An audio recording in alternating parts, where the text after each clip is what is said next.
Shri Ganesha Sharada Gurubhyo Namaha Agajanana Padmarkam Gajananam Aharnisham Anekadam Tam Bhaktanam Ekadantam Upasmahe.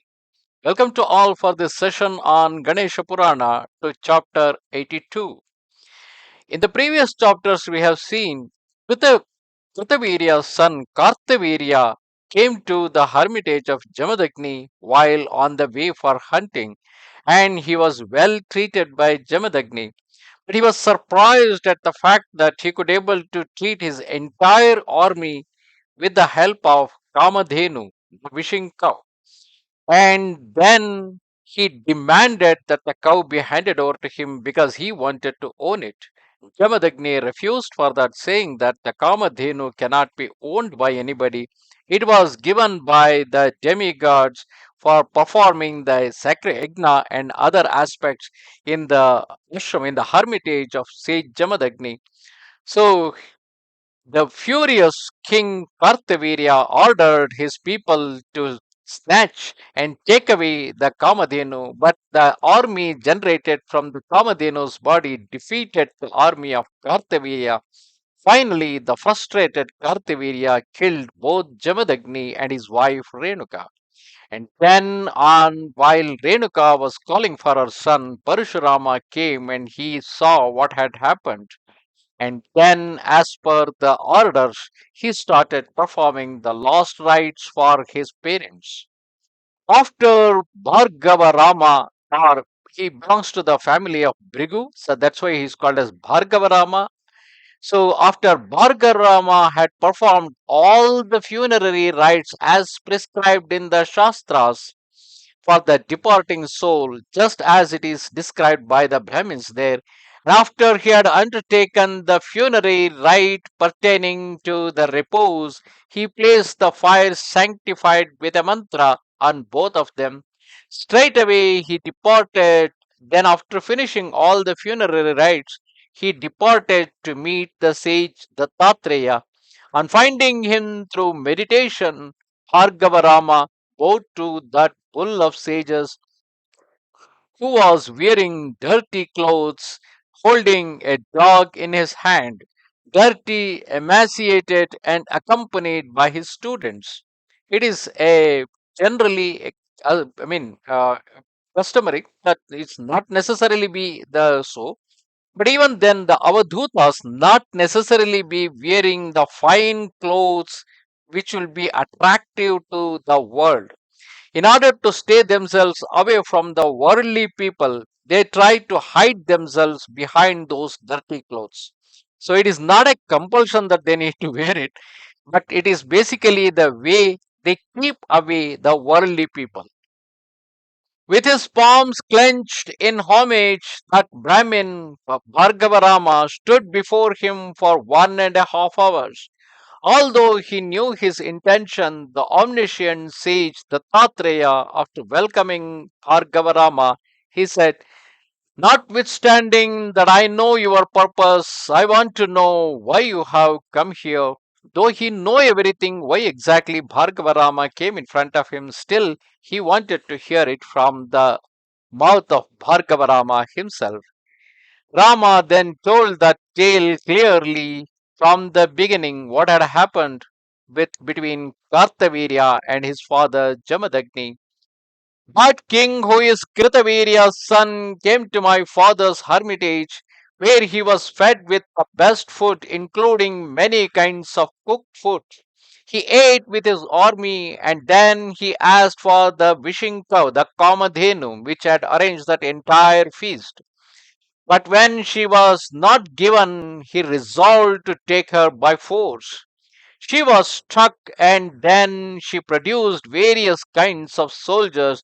Wounded by those soldiers, the king and his army went to his home, and the wishing cow went back into the heaven. Later, full of anger, the king Kartavirya vigorously shot a massive arrow into Jamadagni's heart and he angrily directed 21 arrows into all my mother's limbs. I was not there, O Brahmin. But when I came afterwards, I saw her, burned them, performed the last rites for both of them in the fire, enchanted by a mantra, and have come here, commanded thus by my mother, except for Dattatreya. There is nobody honest enough to perform the required yajna. At the end of the 13th day, after the complete ritual has been performed, then the king Kritavirya's powerful son must be killed and the earth must be rendered without warriors 21 times. This was what my mother Renuka commanded me, so that is why I have come here. Therefore, be kind to me.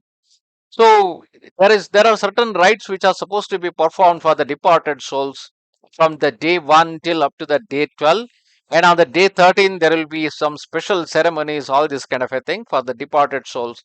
So Renuka wanted that these be done under the guidance of sage Dattatreya.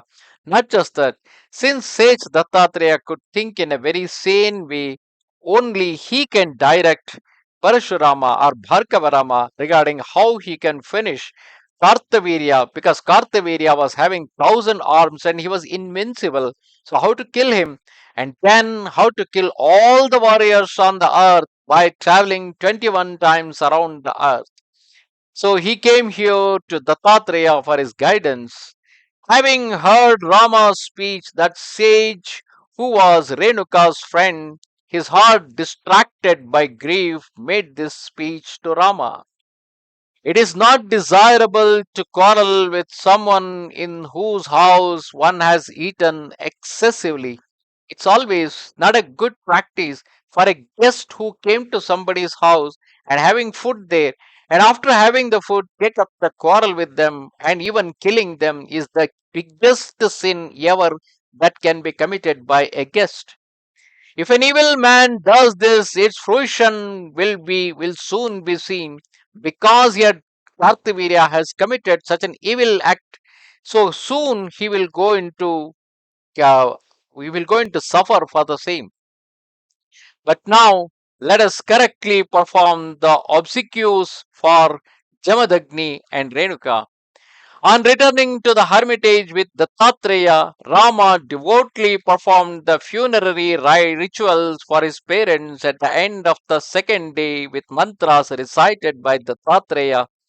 When the ritual was completed, the sage made up his mind to go to Kolhapura, and Rama asked, "When are you going to come back again?"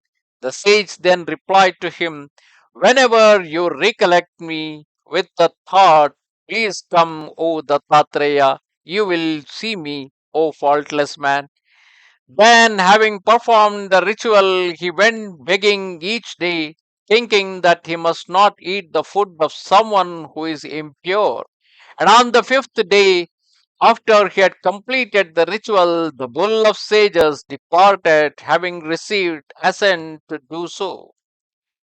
Meanwhile, a tiger came. In fact, after finishing all the funerary rites, Bhargava Rama was waiting in his hermitage. At that time, a tiger came, and fearful of it, Rama shrieked, "Oh mother, mother, where will I go?"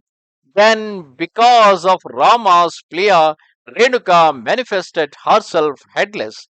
In fact, during those 11 days of performing many funerary rites, it is assumed the people who had died, who had left, actually in Indian culture we say, and not as death, we say that they have left the human body. They have left the human body which they were using it to wander around on the earth. They left the human body and they will going to get a celestial body with which they will go to the heaven. And that the formation of the celestial body takes 11 days, 11 to 12 days to get formed. But now, even before that celestial body of Renuka was yet to complete, but before that, on seeing a tiger, the frightened Rama shouted for his mother, because his mother in the past, she had promised before dying that whenever you call me, I will immediately come to your rescue. So, because he shouted for his mother, "Where will I go?" the Renuka manifested herself with, though her celestial body was half formed, without head she came, compelled by the affection a mother bears for her son. If Rama had evoked her after the 12th day, because it takes 12 days to form the celestial body, she might have appeared splendid and fully complete in all her limbs. Yet she came there without head, and she said to him, O child, tell me why I have been invoked. Her breast oozing milk, she then affectionately embraced Rama. On the 6th day, the sage Dattatreya returned, and he saw someone there who is like Renuka. He said to Rama, why has she been summoned and come into our midst deficient in body? If she has been summoned after undergoing the investiture into the status of deceased ancestor, Devata, then out of affection for you, Renuka would have come complete, O bull of Brahmins.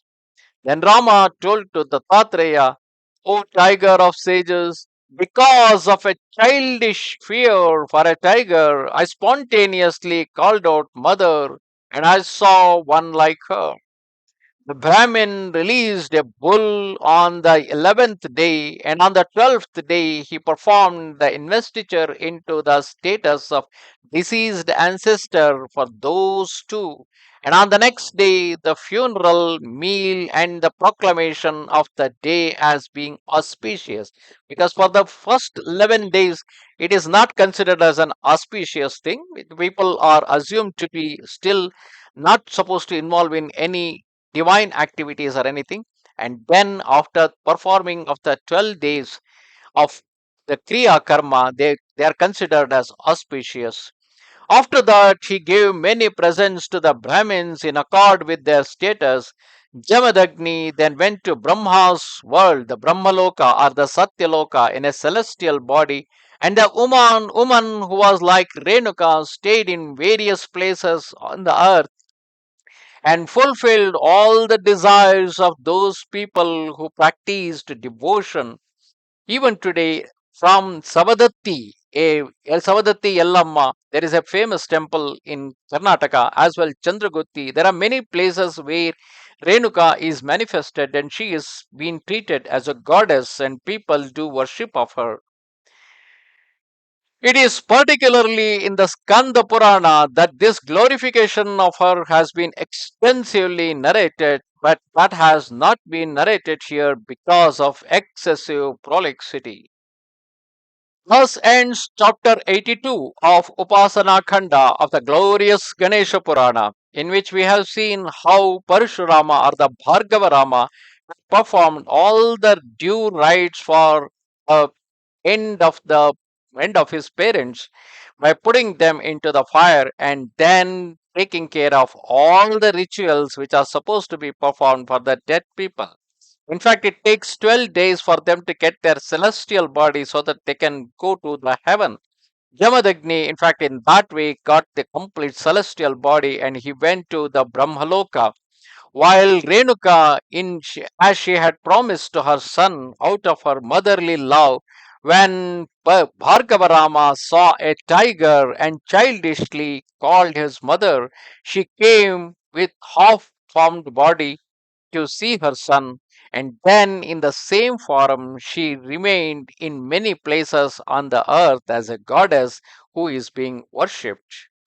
Namaste Sharada Devi Kashmira Puravasini Twamaham Prarthaye Nityam Vidya Danancha Dehime. Goodbye.